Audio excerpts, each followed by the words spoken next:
Okay. I want to welcome everybody. Come on in, come on in, come on in. We are live again. This is Wednesday, February 19th, I believe the date is. Everybody come on in, come on in. Please do invite your family, invite your friends. We are going to continue on with our conversation we was having the other day about, you know, the grief journey. Come on in, come on in. I want you guys to come in. This is one of those topics that everybody's going to have to face and have to deal with as life goes on and life continues. So I'm going to give a little bit of time for everybody to come in. Those who were here last time, I do want you guys to know that during this live, I am trying to achieve a couple of goals. I am trying to get up to 10,000 likes. And I'm also at the same time want to get about 10 shares out to, family, friends, loved ones, colleagues, whatever the case is. So we're going to talk about, I think everybody's going to deal with at some point in time. Everybody's going to deal with it at some point in time. But definitely come on in. Come on in. All right. Please let your friends, family know, invite them, share with them. Let's do our best to include everybody. Okay. One thing is for certain. Social economic class doesn't matter. Race doesn't matter. Gender won't count. We all going to face this grief journey at some point. Okay. So come on in. Come on in. We're going to get started in a little bit. So come on in. This is a great topic, I think, that we should all get accustomed to dealing with and figuring out ways to do so, so that we can kind of continue on with our lives the best we can. Okay. So come on in. Come on in. Come on in. Thank you for joining. Thank you for joining. It's nice seeing you out there. Before we get started, I do want to give a shout out and a thank you to Lay and Leon Barnes for sharing part of their grief journey with us. In that last live, they actually commented about their journey with grief, and I want to thank them for being a part of this conversation. All right, yeah, come on in, come on in. Thank you all for joining. Thank you all for joining. Please do during this live. I'm trying to get to 10,000 likes. I want to make sure that these conversations are helping someone besides myself. Hopefully, it's going to help you and someone you know to deal with their grief journey. And if not, at least a space to do so and not have to deal with any kind of judgment of any level, of any concern. And so we're about to get started on this next episode, okay? So tonight's episode 2, is called Coping with the Unthinkable, Managing Day-to-Day Life After the Loss. All right. So the one thing about this grief journey is, like I was saying before in the first episode, it's not linear. It's not chronological. So you're going to have days where you're going through and everything seems fine. And then next minute, all of a sudden, it feels like waves are crashing on you because all of a sudden that grief has now come over and is now overtaken what's going on with you. And that could be happening anywhere, at work, in a store, with family members, at a family gathering or function. It can happen everywhere, anywhere for that matter. And the one thing I want you to understand is in order to get through those hardest of days and those hardest of moments, because it may not even be a whole day as hard. It may just be a moment that's hard. And if that situation occurs to you, I want you to remember a couple of things, okay? It's all about taking small steps. See, we're talking about moving from day to day. It may not even be a day-to-day situation. It could be a second to second, minute by minute, hour by hour. Okay? So don't think you have to overcome that feeling, that situation, just like that. Little things will help you to move through it.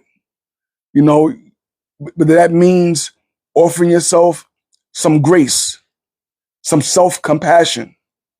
Because let me tell you, sometimes we are harder on ourselves than we are on anybody else. And when you're dealing with grief, it's grief. So we got to have some grace with ourselves, and I say that, I got to tell you, it's much easier said than done. I was explaining to you guys, this past week, I did a video talking about my birthday party. The birthday party was awesome.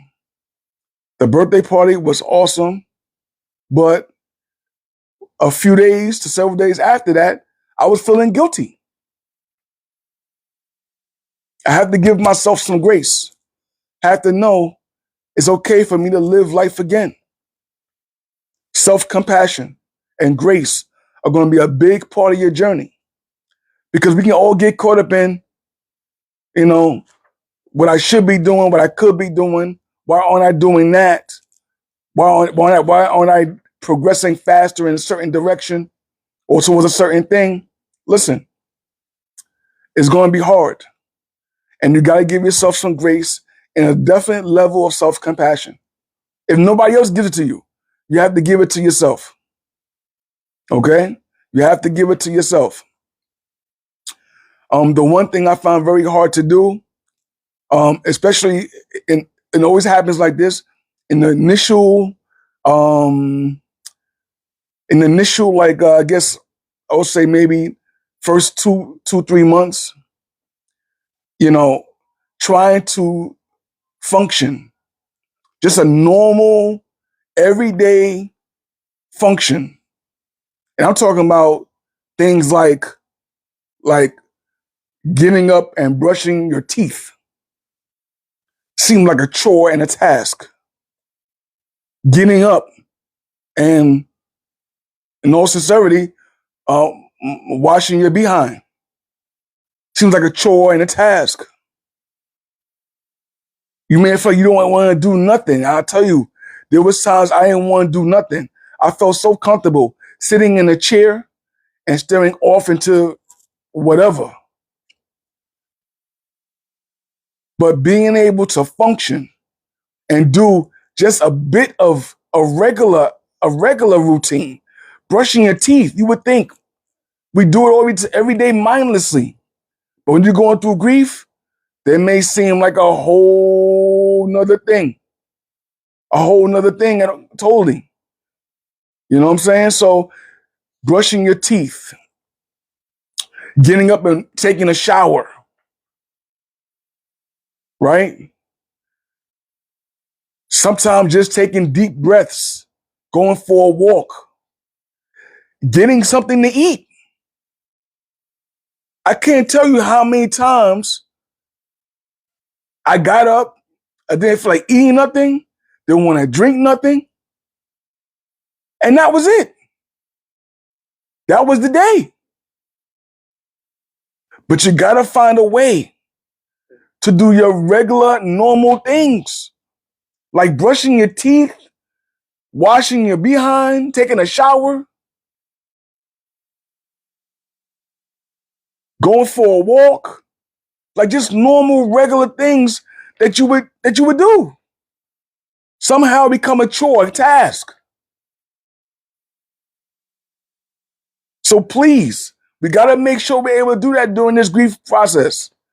I know it's like a big thing, but we can definitely try our best to do our normal functioning, brushing teeth, washing our behind, taking breaths, breathing.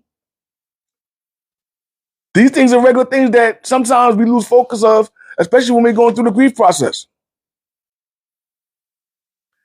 And you got to be able to do things even when you don't want to do them. You're going to feel like, I don't want to do this. But understand, going through the grief process, if you don't do it for yourself, who's going to do it?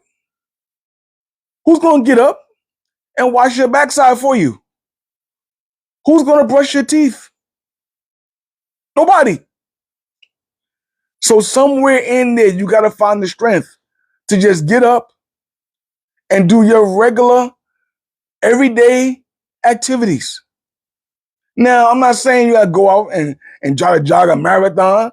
I'm not saying you're going to go out and try to start a new business. I think you're going to go out and be able to love on everybody the way you normally loved on everybody. I'm not saying none of that. But the regular, everyday self-care things, you got to take care of those things like as best as you can.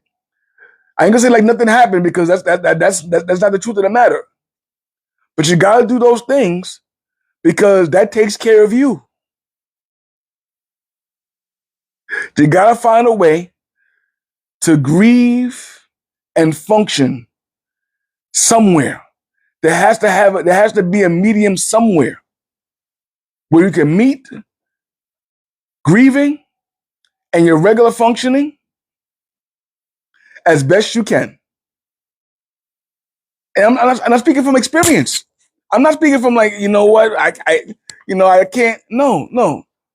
There was days that I would just sit, look into the oblivion, didn't want to move, didn't want to brush my teeth, didn't want to take a shower, didn't want to do anything at all. But realizing that I had to kind of take care of myself as best I could. As best I could. I'm not saying any of these things are going to be easy, because they're not. But you got to find a way to get them done. Self-care is the best care. So you got to find a way to get that done. Now, one big obstacle that does occur, okay? And this obstacle happens, like I said before, it can happen at work. It can happen with family, the grocery store, dealing with triggers that occur during your day. I'm going to give you a perfect example of a trigger that happened to me. So I was at work one day, and I work in retail field. I'm in as part of management in the retail environment. And within 6 months of my son passing back in 2022, I eventually went back to work. I was out of work for 6-7 months. I didn't feel like doing nothing. Some days I didn't feel like breathing, but I had to. It was tough. It was truly tough. And then when I made up my mind that it was time for me to get back to work, that's what I did, you know. And even that, you know, in my mind, I was thinking it was too early, too fast, too soon. But I felt like I needed to do it to kind of like get my mind like trained or working on something else, thinking about something else, you know? And so I went back to work, right? So I went back to work, and I'm from a small community, you know, where I lived and worked, a small community. Pretty much everybody, if you don't know each other, you know of each other. You know, somewhere, somehow, you've run the same circles with some of the same people. And so everybody knows each other, okay? Knows each other or knows of each other. And my son was an athlete. So he played sports from almost from the time that he could walk, pretty much. Probably maybe 4 or 5 years old. And so in the community, everybody did that, right? So, and one day I was at work, and this might have been like 3 or 4 months into actually going back to work that this occurred. So I'm in my retail environment, in my store, and a young man that I actually used to coach, and he played with my son in tackle football as a youngster,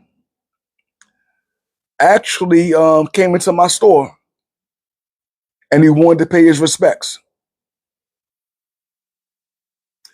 Honestly, I couldn't deal. I couldn't deal. I hadn't seen him in maybe 5 to 10 years. And when he came in to see me and I saw him and he told me who he was, he couldn't even get another word. He couldn't get another word out because I immediately started breaking down crying. It was uncontrollable. I could not stop. I could not stop it. Even though I wanted to stop it, I could not stop myself from crying. I had to excuse myself from the floor. I left, and I'm sure the young man was shocked. I'm sure the young man was shocked, and so he left.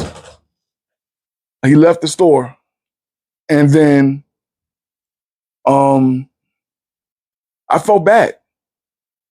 I really felt bad. I felt bad, and I felt bad because my grief. He was just coming to pay respect. My grief took over, and I was just triggered in the moment. Eventually, the young man returned to the store maybe a few days later or weeks later, and I was able to apologize for my reaction to him. I didn't apologize for what I did. I apologized for my reaction to him. Nothing he did to trigger what he saw. So I apologize to him for that. But that can happen anytime, any place when you're going through a grief journey. Anytime, any place that can happen. So, being able to deal with it and cope with it and try to work with it, you just do the best job you can. You do the best job you can. Now, looking back at it, and 3 years, exactly 3 years, a week ago or so, I still have my moments where, it hits me like a wave. Now, it don't happen so much when I'm in public so much anymore, but definitely on the drive home, on the drive to work, at times when I'm by myself, it still comes. But it's all part of the journey. It really is. Like I said before, there's no time on it. It's not chronological. It's not linear. It happens when it happens. And what I want to give you is some of the coping mechanisms and strategies that works best for me. And then I'll give you some other options too that you can use at your discretion, of course. Whatever works best for you, you do that. Okay. So I find when I am having a bad time, a bad moment, and it may not be, it could be, regarding my sister, my mother, my son. The one thing that helps me through most of the time is I will start breaking out in gospel songs. I will start singing. I could be in the middle of my retail environment, my store, and I will start singing gospel songs. I will start humming gospel songs. I will start talking to myself regarding whatever conversation is going on in my head at that point in time. And I really don't care because this is how I cope with that grief when it hits me. And it hits me in a public environment. Those gospel songs have saved myself and others, because I gotta tell you, the one thing I've been dealing with too with the grief situation is my patience level has decreased drastically. The patience that I once had, I don't have any longer. And I know this to be true because not only do I realize it and I feel it and I see it, but colleagues, my girlfriend, she's let me know too that my patience is not the same as it once was. The way I respond is not the way as it once was. And at this point, it is what it is. You know, I had a therapist tell me, George, if you have a little bit of an attitude and you're not feeling the best because you got things that's going on, that's okay. They'll get over it. I'm not saying go out and be rude and disrespectful, but if you don't take in nobody's nonsense, that's okay. That's really okay. If you're going to be a little bit more straightforward and have less tact in a situation, that's okay. It's okay. She told me it's quite all right. Again, don't go out being disrespectful and nasty to people just for the hell of being disrespectful and nasty. But you get to a point, you just can't take it no more. You're not. You're not. I get it. I understand. I really do. I really understand that. For me, like I said, singing the gospel songs helps me. Humming the gospel songs help me. Some other strategies that you can use is, of course, therapy. Your faith. If you're a believer in the higher authority and the higher power in God, faith can help you through these situations. If you have a good friend that's willing to listen and honestly just listen, that's awesome too. And then, of course, support groups. Now, I can tell you right now, I've been going through and dealing with all four of those situations. Now, I believe they help me. I believe it helps me. It has helped me. Uh, will somebody else, if you ask about me, agree with that? Maybe not, but that's their personal opinion. But I know it's helped me. The support group helped. The therapist helped. Friends and family have helped. And again, in those moments when it gets tough in my day to day, humming a good gospel song or singing a good gospel song gets me nice and steady. You know, a couple of bars of that, a couple of choruses of a gospel song, and I'm good to go. But what do you use? What helps you to get through a hard time as you're going through your grief journey when you get those crashes coming in? What helps you to get through those things? If it works for you, especially if it's not, hurting nobody else, it's not bothering anybody else, you go ahead and do that. But I like these four. Friends and family, therapy, your faith in God, and support groups. They work very well. At least in my experience, they work very well. So you decide, what's best for you. Okay.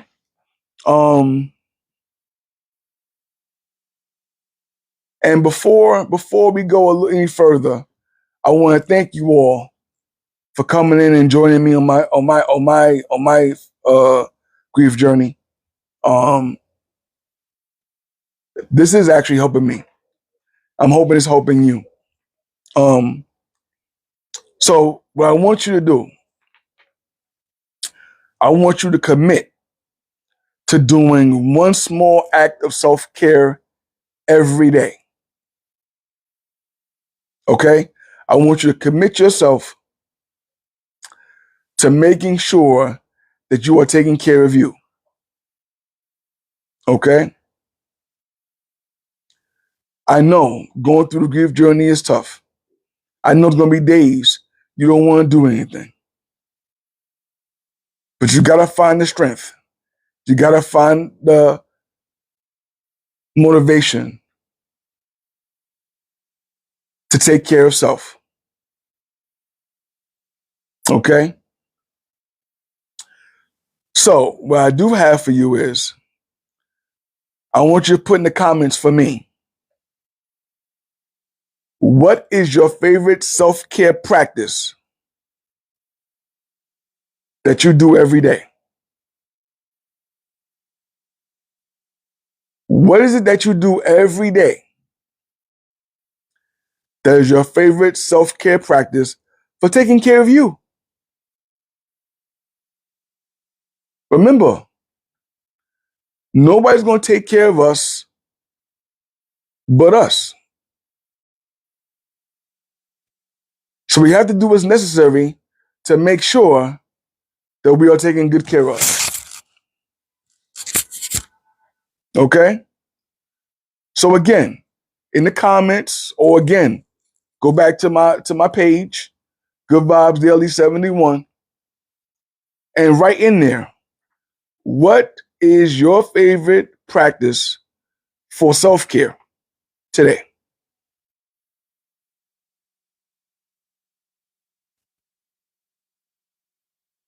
All right? Again, I want to thank you all for joining me this evening for part 2 of the grief journey. We'll be back really soon with part 3 of this 5-part series. I look forward to speaking with you again. In the meantime, be safe, say your prayers, and please stay out of trouble. Peace.